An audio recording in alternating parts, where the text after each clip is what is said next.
आईच्या जीवनात माहेर कुठपर्यंत आहे ताई, कुठपर्यंत सांगू का?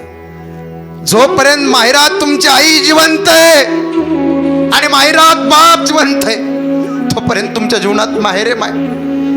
ज्यांची आई या जगात नाही, ज्यांचा बाप या जगात नाही, त्यांच्या डोळ्याला धारा लागते.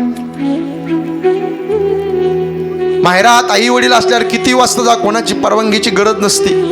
आई बाप गेल्यावर पाहुण्यासारखं उभा राहा लागतं उंबऱ्यामध्ये. लय प्रेम करतात आई बाप.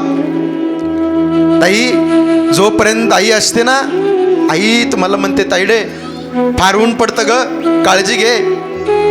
लेकर बाळ सुखी येत ना, फोनवर म्हणते आई ए बाई मला व्हिडिओ कॉल कर, मला पोरांना पाहायचं. लय प्रेम करते आई, लेकरा बाळांना भरभरून पाहते. पण ज्या दिवशी तुमची आई माहेरातली जाऊन द्या, सासर किती श्रीमंत असू द्या, पण ज्या दिवशी माहेरात जाल, माहेरातली गल्ली सुद्धा तुम्हाला खायला उठेल.